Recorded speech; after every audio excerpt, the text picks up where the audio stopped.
सूरज रवींद्र पवार, डोंबिवली उपशहर प्रमुख। जे होल्डिंग घाटकोपरला पडलं, घाटकोपरला होल्डिंगमध्ये बरेच लोक मृत्युमुखी पडलेले आहेत। परत कल्याणला होल्डिंग पडलेलं आहे।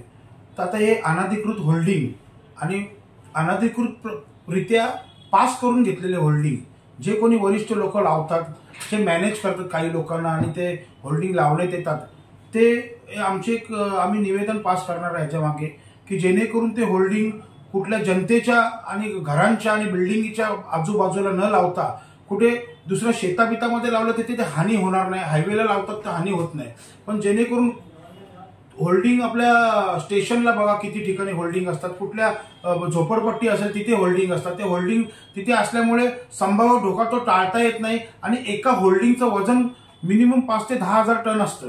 त्या होल्डिंग पडल्यानंतर अक्षरशः भिंती कोसळू शकतात, माणसं चिरडून मरू शकतात। त्यांच्याबद्दल आम्ही आमच्या शहर प्रमुखांच्या नेतृत्वामध्ये, आमच्या शाखेच्या नेतृत्वामध्ये एक पत्र प्रस्तावित कॉर्पोरेशनला करणार आहे की डोंबिवली कल्याणमध्ये आपल्याला जे होल्डिंग लावायचे असतील ते होल्डिंगचा पूर्ण विचार करून त्यांचा सर्वे करून की जेणेकरून त्या होल्डिंगच्या माध्यमातून कोणाला जनतेला त्रास होणार नाही याची पूर्णतः दक्षता घेण्यात येईल।